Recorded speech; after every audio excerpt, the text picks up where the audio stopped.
What's good, YouTube? It's your boy Gamer Neats back out here on this Call of Duty Black Ops Cold War, and today I'm gonna be bringing you my best class setup for the new Tec-9 submachine gun. And in this video, I'm gonna be showing you a class setup for both zombies and multiplayer. So this will work out for everybody, no matter what game style you prefer. So without any further ado, let's get right into it. Now, I was really excited when I found out we were going to be receiving this weapon, as I'm sure most of us were, even though, based on the trailer, we were initially led to believe it was going to be an akimbo weapon because she was wielding them akimbo, and then turns out that's not the case, but that's neither here nor there. It is still a very good weapon, and it's a weapon that can be used viably in multiplayer and zombies. And you're going to see clips from both, but let's focus on the zombies first. One of the best features about this gun is the low recoil, especially with my class setup, which you'll see at the end of the video. Now, this gun is good for hip fire or aiming down sights, whichever one you prefer. I do both, but it works equally well for both of them. It is also good for camping or training. Now, I myself don't like to camp too much. Nothing against it. It's just that I feel like the game could get a little dry and stagnant when you're just sitting in one place. It gets very repetitive, and it's hard for me to keep my attention focused on it. So myself, I personally prefer to train, but the gun works well in both aspects of the game. Now, for zombies, I would say that the full auto is best. There's nothing wrong with the semi or the burst. It's just that when you're dealing with the large horde, you want to get those bullets out as fast as possible, and that's where full auto is best. It's good for all of the bosses, and I believe I included a clip in this of me melting through the order on a couple of different occasions. Goes right through them, especially with Ring of Fire. You can't beat it.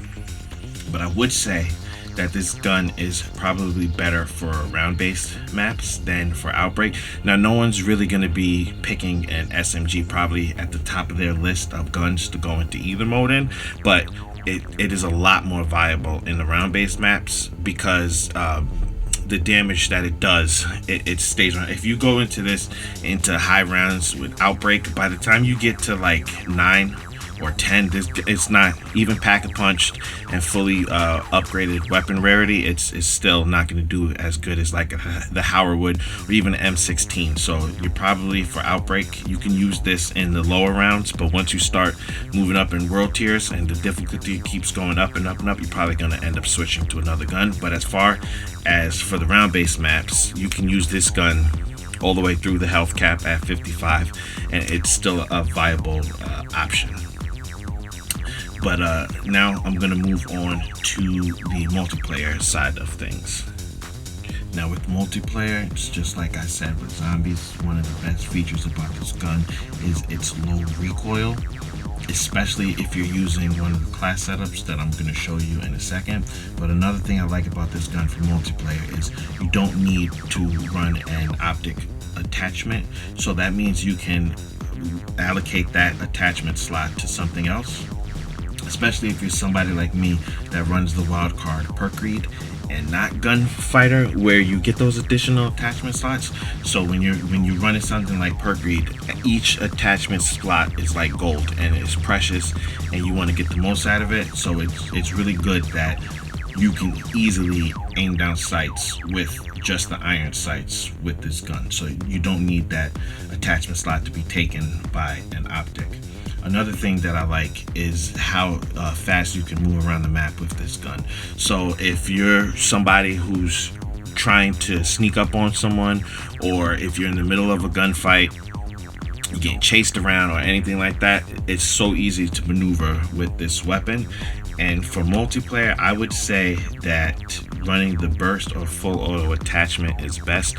You can run the semi-auto if you want to, but if you're getting into a gunfight with somebody that's running, like, let's say a LC-10 or an OTS-9, and those bullets are just flying out of that magazine at you, you're probably going to lose that gunfight if you're trying to pop them off with one shot at a time. So I would recommend either burst or full auto. But as you're going to see right now in my class setup, I actually think full auto is the best, and you're going to see the whole setup right now.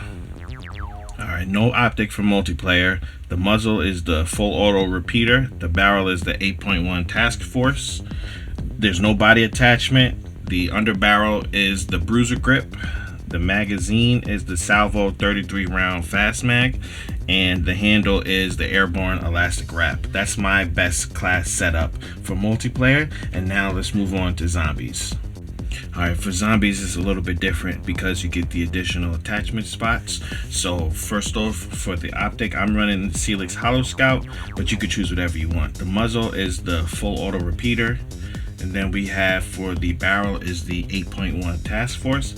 The body, I'm using the Tiger Team Spotlight, but that's because I like the ADS. If you don't, then use the Ember sighting point, but you see it takes away a little bit of the aim down sights time, so whichever is your preference.